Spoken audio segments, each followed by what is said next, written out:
Hoy voy a hablar acerca de Death Note. Esto es Criticando la Movie con Robert Adames, o sea, yo.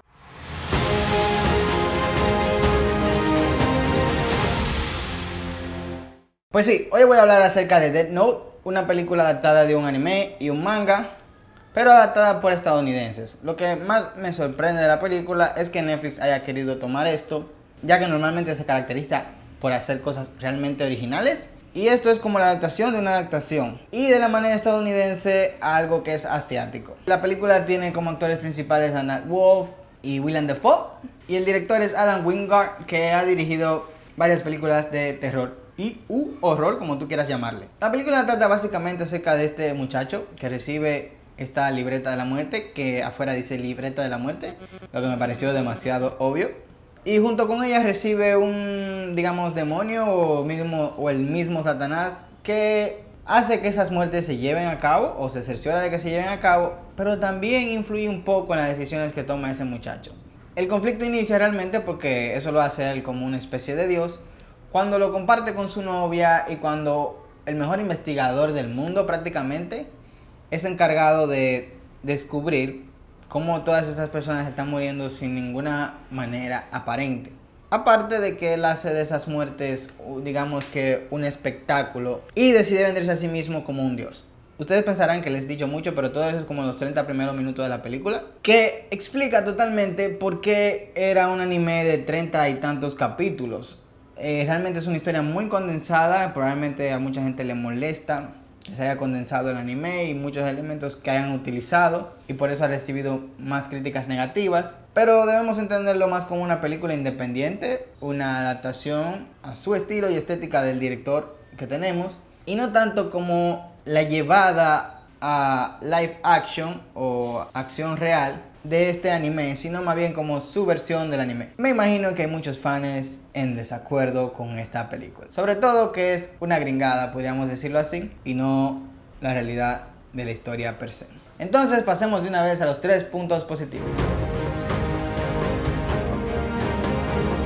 El número 1 es la fotografía. Al principio no estaba muy entusiasmado por ver esta película, no solo ver películas de terror, y la primera media hora es realmente bien gráfica acerca de los asesinatos y aceptémoslo, es una película que se llama Libreta de la Muerte, tienen que haber muertes en la película, pero realmente la imagen está muy bien tratada y sobre todo también en ese principio, y en general me gustó mucho la fotografía, tiene muchos planos aberrantes, que algunos tienen sentido, otros no, pero en general me gustó mucho. Lo segundo positivo es el sonido, no la música, sino más bien cómo usan la música y los sonidos en general, incidentes y para transiciones, me pareció muy bien utilizado.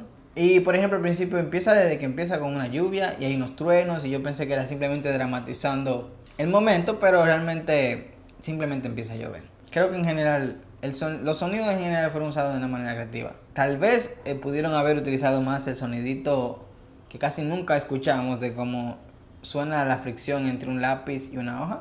Puede haber sido uno que se escuchará más en algún momento dado. Y lo tercero positivo para mí fueron los elementos utilizados. Por ejemplo, tenemos un demonio que solamente come manzanas. Esto es obviamente una alegoría bíblica. Y la forma en que el investigador se maneja, que solamente come dulces. Obviamente pudiéramos decir que todos esos son elementos que ya vienen de la historia dada y del manga o del anime. Pero la forma en que son presentadas aquí me llamaron mucho la atención. Y como les dije de nuevo, yo no he visto lo otro. Creo que lo peor y lo más negativo de la película es la forma en que es tratada el personaje de la novia, que por momentos es muy interesante, pero por otros no, y no está tan bien construido como los demás personajes. Y lo otro es el final. Creo que es un final abierto y he estado mucho en duda en cómo Netflix cuenta sus historias, porque a veces siento que no son series, por ejemplo, sino más bien películas muy largas y nos dan pausa entre una parte y otra. Y creo que la mayoría de sus series no tienen el valor de cerrar simplemente por explotar la capacidad o la posibilidad de hacer otra temporada.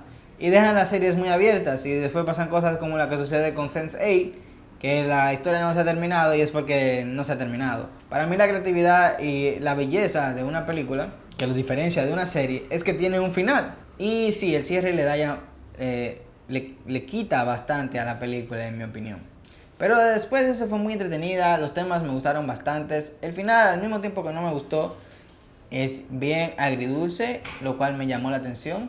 Y los temas están ahí, obviamente están la muerte, la familia, las relaciones entre parejas. Y creo que eso me pareció bastante interesante. No es una película para niños. Y para los cinéfilos por ahí les diría que lo que deben tomar de esta película son sus elementos, sus 3 elementos positivos obviamente. Y jugar un poco con los géneros, como de por sí para mí lo hace Netflix y lo hace esta película. Yo a Death Note le doy un 8.4.